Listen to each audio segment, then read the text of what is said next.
इसका real body छोटा होता है। बॉडी का कलर रेड ग्रीन यानी बेयरिश बुलिश कुछ भी हो सकता है। इसका लोअर शैडो रियल बॉडी के कंपैरिजन में एटलीस्ट 2 गुना बड़ा होना चाहिए। इसमें अपर शैडो बहुत ही छोटा रहता है या फिर रहता ही नहीं है।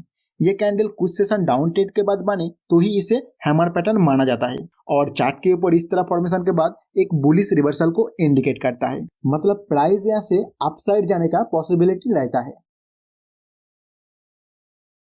हैंगिंग मैन कैंडलस्टिक पैटर्न, इस पैटर्न का फॉर्मेशन हैमर पैटर्न जैसा सेम है। इसको हैमर पैटर्न से डिफरेंशिएट करता है इसका बढ़ने का पोजीशन। हैमर पैटर्न जैसा कुछ सेशन डाउन ट्रेंड के बाद बन रहा था वैसे ही हैंगिंग मैन कुछ सेशन अप ट्रेंड के बाद बने तो ही इसे हैंगिंग मैन पैटर्न माना जाता है और चार्ट के ऊपर इस तरह फॉर्मेशन के बाद एक बेयरिश रिवर्सल को इंडिकेट करता है।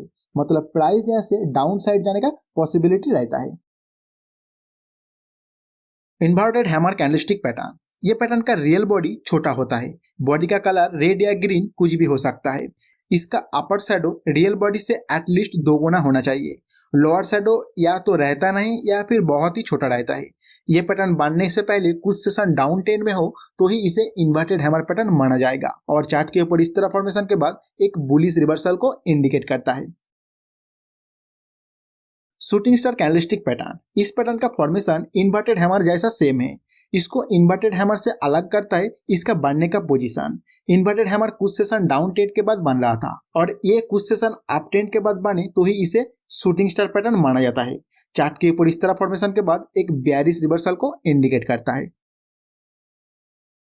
Spinning top and bottom candlestick pattern, इस पैटर्न का रियल बॉडी अपने प्रीवियस कुछ कैंडल का कंपैरिजन में छोटा होता है। बॉडी का कलर रेड या ग्रीन कुछ भी हो सकता है। इसका लोअर और अपर शैडो का साइज इसका रियल बॉडी के 2 गुना से कम होना चाहिए और दोनों शैडो का साइज ऑलमोस्ट बराबर होना चाहिए। इसका बनने का पोजीशन के हिसाब से स्पिनिंग टॉप और बॉटम कहा जाता है। जैसे ये अगर कुछ सेशन डाउन ट्रेंड के बाद बन रहा है तो इसे स्पिनिंग बॉटम कहा जाता है और चार्ट के ऊपर इस तरह फॉर्मेशन के बाद जो डाउन ट्रेंड चल रहा था उसका मोमेंटम में ब्रेक लग जाता है।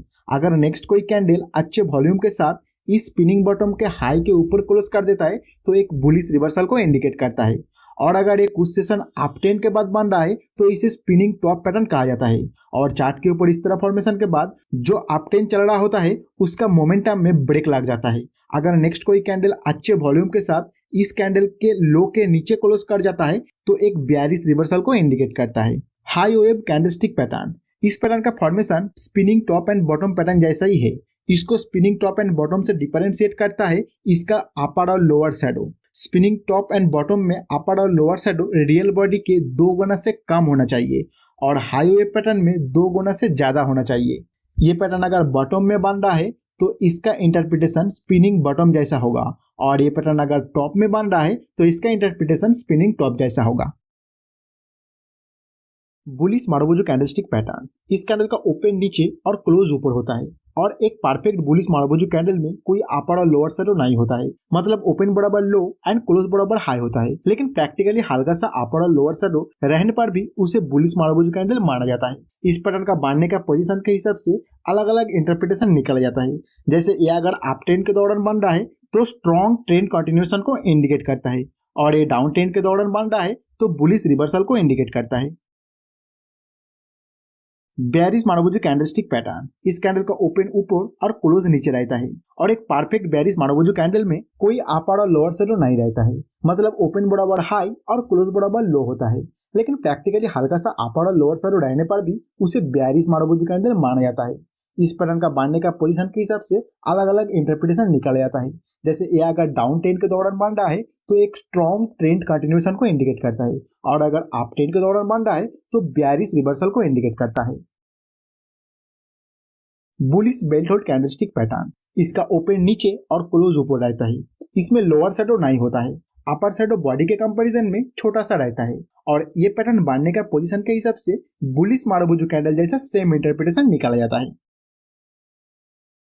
Bearish belt hold candlestick pattern, इसका ओपन ऊपर और क्लोज नीचे रहता है।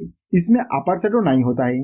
लोअर शैडो बॉडी के कंपैरिजन में छोटा सा रहता है और ये पैटर्न बढ़ने का पोजीशन के हिसाब से बेयरिश मारुबुजू कैंडल जैसा सेम इंटरप्रिटेशन निकाला जाता है।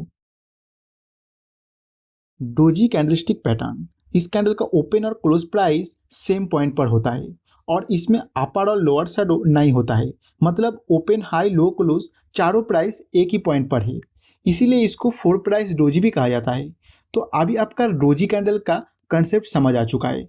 तो यहाँ से हम डोजी कैंडल का अलग अलग टाइप को समझेंगे, मतलब इसी डोजी कैंडल में अपर और लोअर शैडो का साइज और पोजीशन के हिसाब से इसको अलग अलग टाइप में डिवाइड किया जाता है, वो सबको देखेंगे। लेकिन सभी टाइप में एक चीज कॉमन होगा, उसका ओपन और क्लोज एक ही पॉइंट पर रहेगा।